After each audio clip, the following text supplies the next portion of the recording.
এই হাড়োয়ায় দীর্ঘ 15 বছর এই যে পার্টি অফিসটা তৃণমূলের দখলে ছিল, আজকে সিপিআইএমের কর্মীরা একত্রিত হয়ে পার্টি অফিসটা বুদ্ধদেব ভট্টাচার্যের নামে ভবন তৈরি করে। কী বলবেন?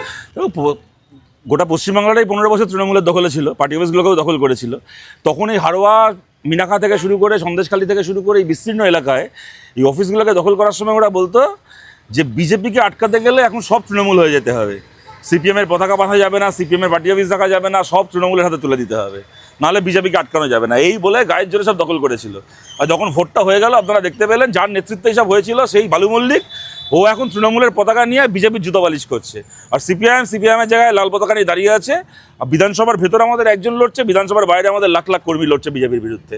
সুতরাং এটাই পশ্চিমবাংলার আগামী দিনের রাজনীতির যাকে বলে একদম ব্যাটল লাইন। একদিকে বিজেপি, একদিকে বামপন্থীরা, এবার বাকিরা ঠিক করবেন কে কোন দিকে আছেন।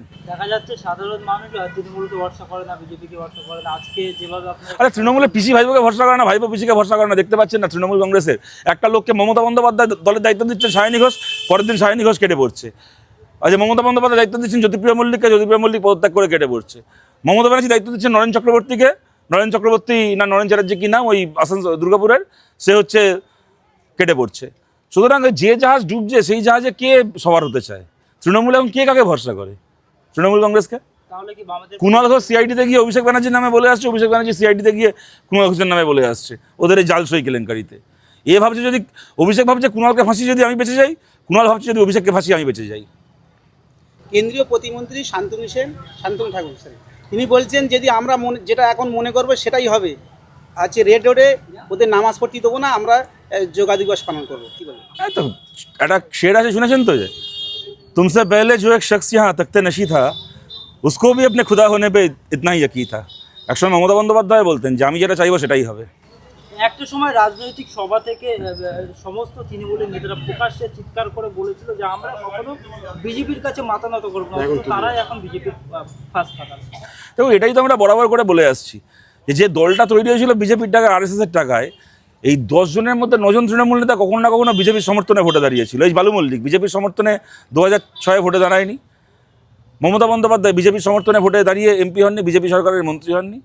তৃণমূলের মধ্যে আবার কি বিজেপি কি কংগ্রেসপন্থী? তৃণমূলের মধ্যে যেখানে পয়সা আছে ওরা সেই পন্থী। 15 বছর ধরে চুরি করেছে, এখন জেলে যাওয়ার হাত থেকে বাঁচার জন্য এখন যেন তেন প্রকারে যে ক্ষমতায় থাকবে তাকে তেল দিতে হবে, তারা সে কাজটা করছে।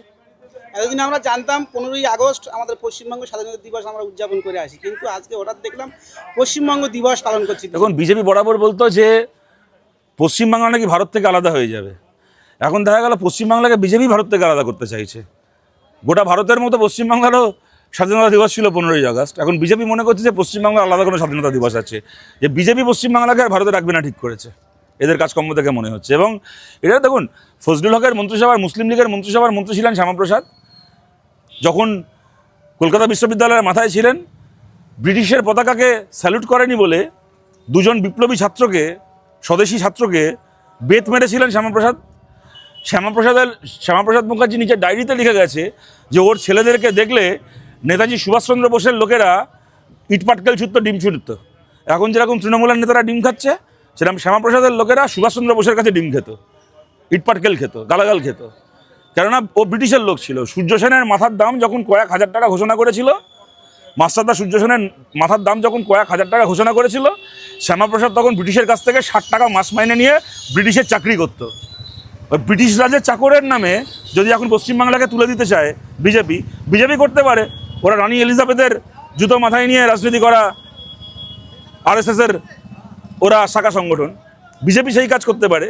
কিন্তু পশ্চিমবাংলায় স্বাধীনতা আন্দোলনের অনেক ইতিহাস আছে। পশ্চিমবাংলা মানে প্রফুল্ল চাকি, ক্ষুদিরাম বোস, মাতঙ্গিনী হাজরা।